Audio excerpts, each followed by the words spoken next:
माँ, एक ऐसा शब्द जिसे सुनते ही दिल को सुकून मिलता है। माँ वो होती है जो अपनी पूरी जिंदगी सिर्फ अपने बच्चों के लिए जी देती है, लेकिन अक्सर हम बड़े होकर उसी माँ को भूल जाते हैं। आज मैं आपको एक ऐसी ही कहानी सुनाने जा रहा हूँ जो आपके दिल को छू जाएगी। गांव के एक छोटे से घर में अर्जुन अपनी माँ के साथ रहता था। पिता का साया बचपन में ही उठ गया था। माँ ने खेतों में काम करके दिन रात मेहनत करके अर्जुन को पाला और पढ़ाया।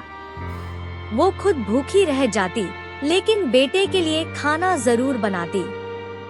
समय बीता, अर्जुन पढ़ाई पूरी करके शहर चला गया। वो एक बड़ी कंपनी में नौकरी करने लगा, पैसा खूब कमाने लगा, लेकिन व्यस्तता के कारण माँ से मिलने गाँव नहीं जा पाता था। फोन भी कभी कभार ही करता था। माँ अकेले आंगन में बैठकर बेटे का इंतजार करती रहती। दिल में बस यही दुआ करती, काश बेटा 2 पल मेरे साथ बैठ जाए। एक बार माँ शहर में अर्जुन से मिलने आई। माँ ने मुस्कुराते हुए कहा, बेटा तू इतना बड़ा अफसर बन गया है, मुझे अब कुछ नहीं चाहिए, बस कभी कभी मेरे साथ बैठकर इसी पुरानी थाली में खाना खा लिया कर। अर्जुन ने हंसते हुए कहा, अरे माँ, ये पुरानी स्टील की थाली, अब मुझे इसमें अच्छा नहीं लगता, मैं तो बाहर होटल में ही खा लेता हूँ।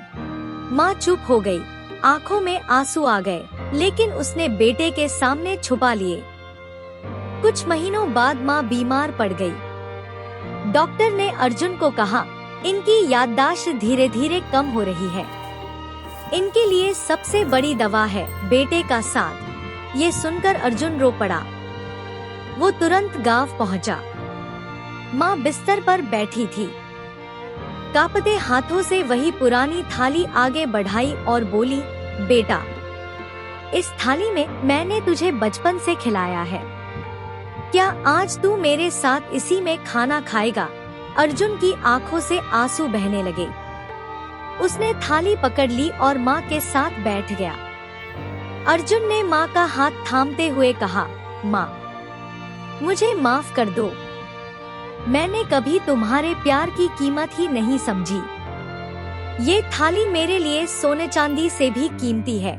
माँ मुस्कुरा दी, बेटे को आशीर्वाद दिया और दोनों साथ में खाना खाने लगे। दोस्तों, जिंदगी की असली दौलत पैसा नहीं, माँ बाप का प्यार है।